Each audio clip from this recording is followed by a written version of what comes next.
Technology Accessibility Teacher Resource Project by Addison Graham. Hello and welcome. My name is Addison Graham. I am a teacher for students with low vision and blindness here at SED 364 Public School Systems. I understand this is your first year of teaching. I am very excited to welcome you aboard, as I'm sure the rest of the staff and faculty are as well. For your first year, I'm sure if you get more than 30 minutes a night, you will do fantastic this year. This is a training course for how to create digitally accessible educational content and materials as it relates to students with low vision and blindness. If at this time you could please open up your laptop or desktop, whichever device you will be using consistently to create your classroom materials and educational content, that would be much appreciated. Throughout this training course, if you need to pause or play the audio recording, you can do so by using the keyboard function located on your keyboard near the top right. It should have the pause and play icon. If your keyboard is not equipped with this key, then please look for a Windows device with Alt and Tab functionality located near the left bottom of your keyboard. Accessing the Alt tab will help you to easily switch between two applications, helping you to quickly pause and play the audio recording at your convenience. If your Mac device does not have a pause or play key located again near the top right of the keyboard, you can also use the Command tab functionality located near the left bottom of your keyboard to quickly switch between applications, again, to pause at your convenience. An overview for this training course, we will be talking about accessibility for who and why, how to better understand accessibility for individuals with low vision and blindness, and specifically how to create digitally accessible educational content and materials. First, accessibility for who and why. We are going to be discussing accessibility features related to students who may have a visual impairment or who have low vision or complete or partial blindness.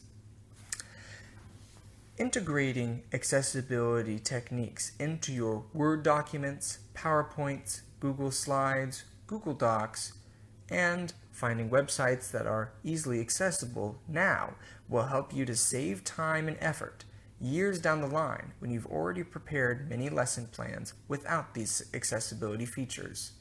Including them helps to save you time in the future. Let's talk a little bit about how students with low vision or blindness may, quote-unquote, see the world through screen readers and other devices. A screen reader is most likely a software application that is installed in your student's device to help them read what is on a screen if they are unable to do so.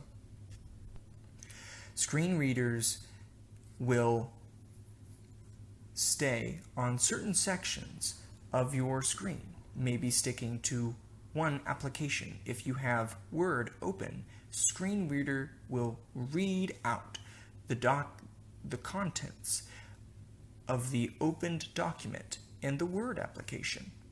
It will be linear.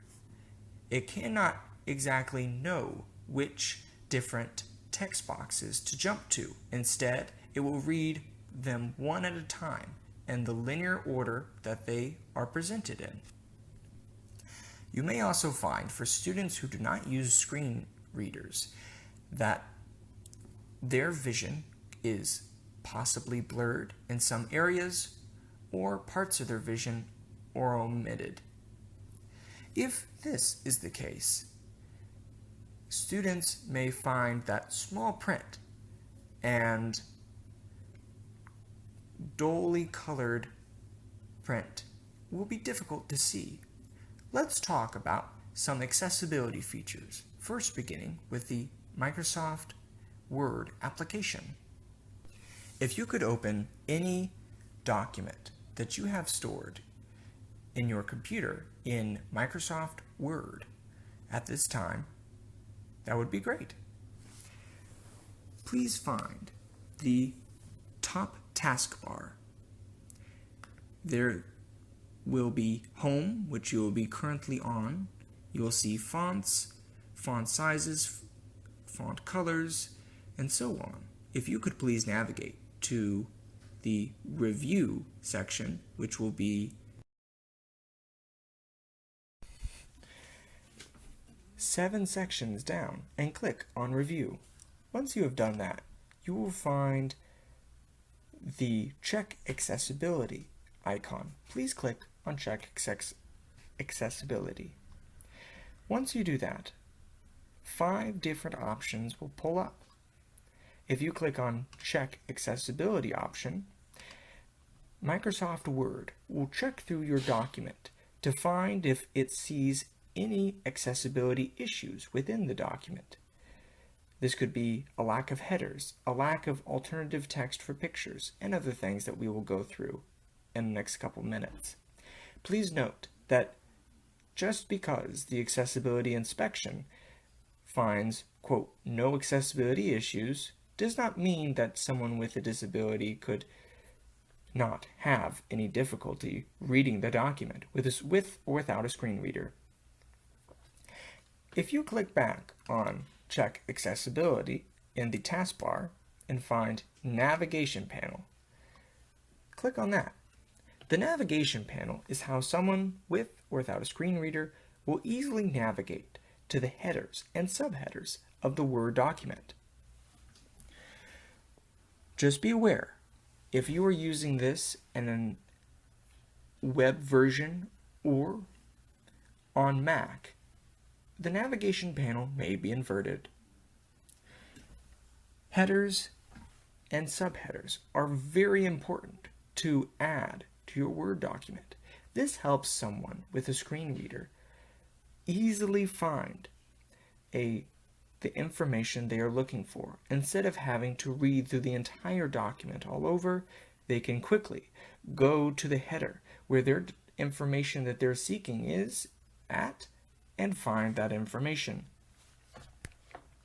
You can make sure that your headers and subheaders are actually labeled as headers and subheaders in the Word document by clicking on the text, going back to the Home section, and finding if it lights up or selects any of the quote-unquote styles. These styles are typically normal, no space, header 1, header 2. There are many styles in here. However, these are the ones that are at the forefront. You can use them however you wish, but please use them for titles, headers, subheaders, and so on. If you are using a table in your Word document, please make sure that it is accessible. An inaccessible table with a screen reader would be one that only reads the text or information inside one cell of the table at a time. One that is correctly set up for accessibility is one that will read out the column header and the row header every time it reads out the cell information. You can do this or check this by right-clicking on the column or row header, then scrolling down to Table Properties. Once in Table Properties, you can click on the row and then look down to Options and make sure that, quote, repeat as header row at the top of each page is enabled. Very good. Almost there. All right. Now, text size and colors. So, obviously, you're going to use fonts and different font sizes within your Word document. Please make sure that these fonts and font sizes are ones that are easy to see. If a student requires enlarged font, please provide that. If a student cannot see the contents of the Word document because the font is too small or the font type is too difficult to read, please provide accommodations. Avoid using pictures as text. What I mean by that is having pictures in your Word document that have information on them isn't always best. When possible, please use alternative text to fill in the student who may have a screen reader on what is in the picture. The screen reader will try to read the picture, but it will only read out the file name, such as some tech jargon or image.png. To find alternative text for your image, you can right-click on the image, then scroll down to Edit Alternative Text. Microsoft may have injected some sort of auto alternative text. Most likely, it's not correct. Then, in the box that has appeared, type in the correct alternative text, and there we go. Also, please note where the image is on the screen. If your image is illogically placed in the document, it may be read last or first for the screen reader, which will be difficult for the student to process because that information may not be relevant until much later in the document.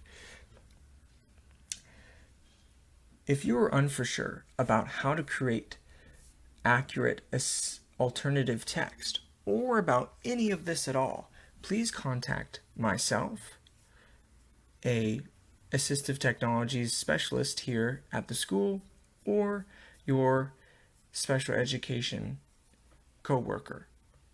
We will be able to help provide more information about how to create accurate alternative text and so forth. Please also avoid using difficult to see colors.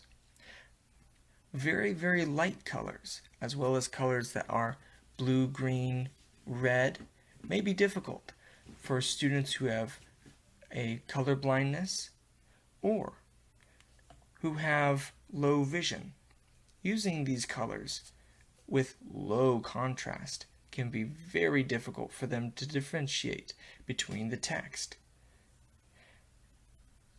Instead, use bolder, darker colors. If you're going to use hyperlinks within your document, please avoid using the language of click here or use this or attached below. Instead, you would want to use a hyperlink, which you can do so by clicking on the text, highlighting it, right-click it, and then scroll down to link and post your link in the address text box. This will enable the student to click on the link specifically. Please include the hyperlink inside the text where the hyperlink is most relative. If you are talking about a website that mentions historical events related to the Mayflower, please do not phrase your sentence as, if you'd like to learn more about the Mayflower, click here for the website. Instead, you can rearrange it as, I've included more information about the Mayflower in the Historical Society's website, and hyperlink the Historical Society's website. Please also avoid using the autocorrect or, as it is in Google products, the Explore tab. This will rearrange your document automatically, making it more visually pleasing. However, this can come at the cost of making it difficult for the screen reader to logically understand the document or the content on the page. As it relates to PowerPoint, we ask that you utilize logically vertical infographics. In PowerPoint, you will have slides with information, most likely a title or header at the top, and then a body of information underneath. By organizing your slides in a vertically logical format, it helps the student or the screen reader to find the header, read it first, then go to the body of information. By placing headers and bodies of text all over the place, as well as placing empty text boxes, you can easily confuse the screen reader or make the student sit through needless readings of empty text or no text available text boxes. Also, if you're going to use any pictures, just as in Word, please utilize the alternative text format. For any text size, or colors you're going to use, we ask that you please maintain a high contrast and a large text size to enable students to better see the presentations. Please also use headers as well as any tables you're going to use. Please utilize the header column and the header row format, as we discussed earlier in Microsoft Word. Avoid using unnecessary text boxes that are placed visually invisible to other students, but to the screen reader will be very visible. When utilizing websites for the creation of your educational content and materials, you can go to https://wave, W-A-V-E, .webaim, WEBAIM.org. This website has a resource algorithm that will analyze any website that you put into the top search bar when you first load the website. Once you enter the website into the top search bar, it will analyze the website and look at its accessibility features or inaccessible features of the website. If you look to the left of your screen, you will find the analyzed results of the website. Please click on Details and turn off Styles. This will enable you to see what it looks like for a screen reader as it reads through the website. And clicking Details, you will be able to see a breakdown of all of the inaccessible features of that website. If you need any help in choosing or finding out more information about the accessibility of a website, again, please contact me, the TSVI, or an assistive technology specialist or your special education teacher.